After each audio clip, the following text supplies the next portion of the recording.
that's such like, I know Revelation talks about being lukewarm and like, 1 foot in, 1 foot out. And like, it took me, I guess, that low point in my life to realize that like, man, like I'm not living right. Like this is not what the Lord wants for me.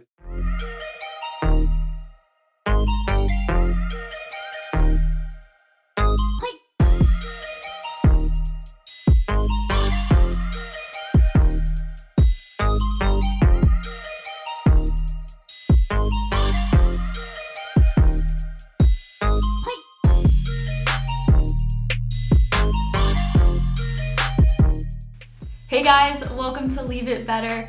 With us being over a month into the new year, the spring semester launching, and so many Southern Miss athletic teams opening up their season, we thought it was about time to kick off season 2 of Leave It Better. We have a great lineup of guests for you guys this semester, and to start things off, we have Sean Tweedy on the show. Sean, how are you doing? I'm doing awesome. I'm excited to be here. This is going to be great. Yeah, I'm excited that we get to talk to you before you guys start baseball season here soon. You have upwards of 4 games a week. I don't know how you guys do all that with school and work and everything.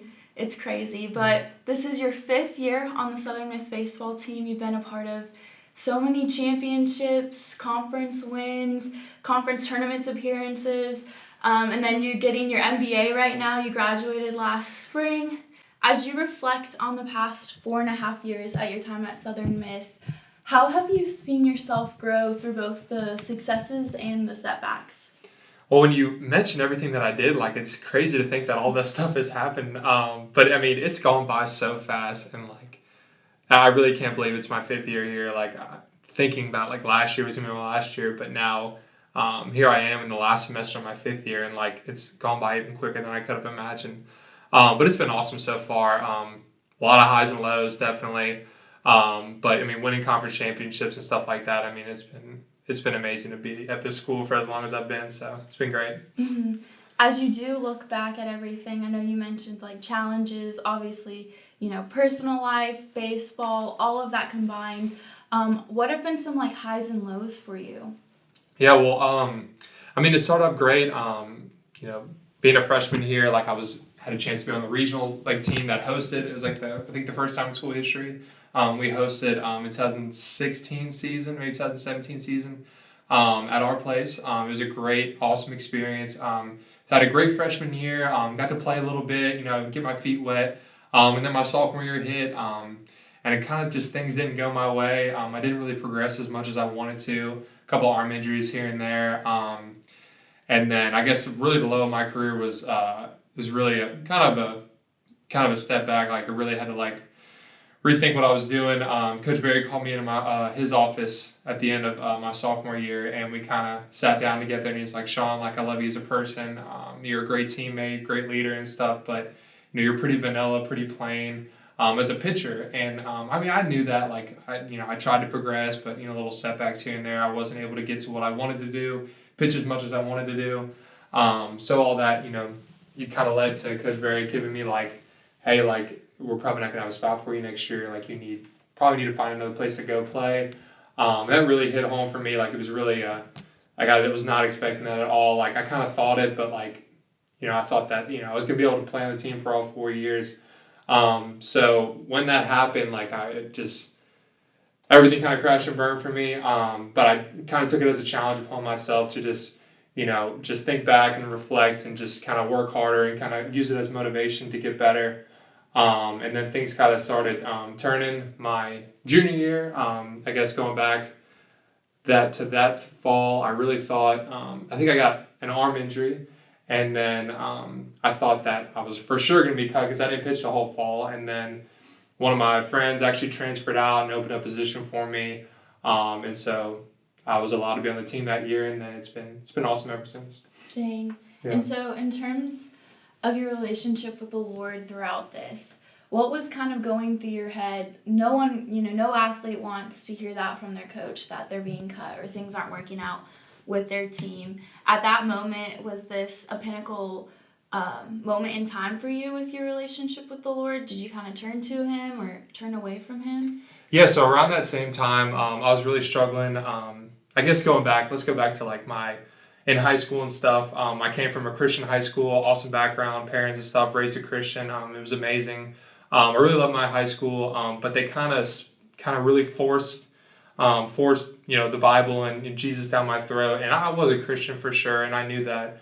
But like I had to, like I always tell people, like I literally, to pass eighth grade, I had to memorize the entire book of Ephesians in order to just get through eighth grade. And like thinking back on it, like that's not the way to, like, that's not the gospel. Like it is, like, and like it's awesome to know the Lord, like know the Word of God and like what it means and stuff like that. But as an eighth grader, as a high schooler, like trying to like rebel and stuff like that, like when I got to college, I just completely went the other direction and really led down the wrong path. I tried to fit in with all the guys, which is what a lot of college people go through, and that's all fine.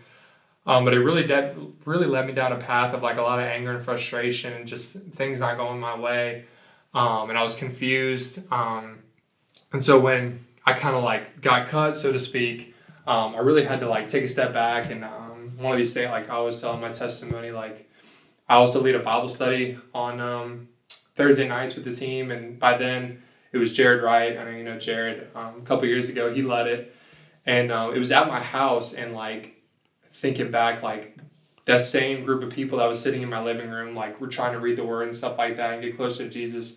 The next night, like I was throwing like a pregame and stuff like that, and like that's such, like I know Revelation talks about being lukewarm and like 1 foot in, 1 foot out, and like it took me, I guess, that low point in my life to realize that like, man, like I'm not living right. Like this is not what the Lord wants for me. This is not the gospel.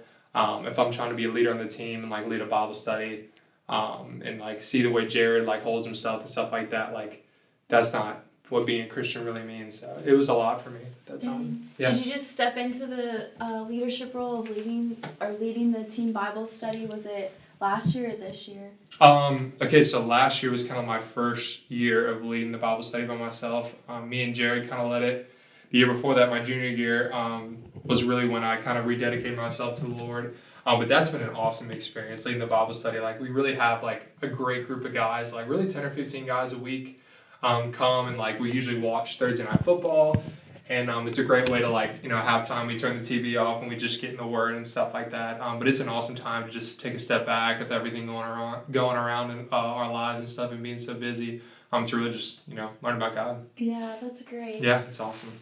And then, so flashback to almost a year ago, and you used 4 years of eligibility, so you thought after your season was canceled with the pandemic and everything that you were done basically with baseball, and then the NCAA comes out and you're granted an extra year. And so now so many athletes are in your shoes, what you were in, and making the decision of, do I return to play? If they're not making that decision, they're making other big life choices like job opportunities or choosing their major or something like that. What advice do you have for them having been in their position? I would definitely come back and play another year. I don't regret a thing. I mean, you have the rest of your life to work, and honestly, it shouldn't even be a second thought. Like, you should play as many years as you can. If I were given a 6 year, I would totally take it. Because you'll never get a chance to play in front of a crowd, in front of college baseball again. Like I know I'm probably not going to, get drafted or anything like that next year. So playing this one last year of baseball, like having an opportunity to go to grad school, like I'm in grad school now. So I finished my undergrad, finished all 4 years of eligibility, and then the Lord was like, here you go, like make the most of it. So, I mean, it's another year to pour into the guys, another year to get involved. Win a conference championship, you name it. So all roads lead to embracing every moment and playing another year. So I can't wait. That. Yeah, I love how you look at it as a moment or another year to, lead other people to the Lord and create an environment such as Team Bible Study where people can grow in their relationship. That's so awesome. And so final question for you, how are you aiming to leave not only your team in this campus, but also the community of Hattiesburg better than you found it? So I guess but one thing that I really learned like this past year is like how much like influence we have over like Hattiesburg, like not just not the baseball team, but like all college athletes on campus and stuff. And I mean, it's such an awesome opportunity. Like leading by example is one of the most important things. It did take me a long time to realize that how lukewarm I was and like how I had to rededicate my life to the Lord and really just pour into these guys. But it definitely gives me another year to just lead by example, like I said, and just make the most of it. Yeah, and I know you're involved in a youth group here at a local church and stuff like that, so I know your influence on those kids just has to be tremendous in their lives to see someone like they want to be like also lead an example as a Christian. So that's Yeah, awesome. definitely get involved. Venture Church has been the most amazing thing for me. I got Timmy Runke. Thank you so much for everything you've done for me, bro. He's been an awesome mentor for me. Really helped me get my life back on track. But yeah, I've actually lead high school Bible study with some sophomore guys, and then Bible study with our team, and then college house church on Wednesdays. That's been awesome as well. Shout out Russ. He's been doing a great job there. But I mean, yeah, just getting involved as much as you can in the church, just leaving your impact, and wherever you go, it'll take you for miles for the rest of your life. So yeah, it's been great. Thanks so much, and good luck with your final semester of baseball in school. Thank you. You too. Thank you.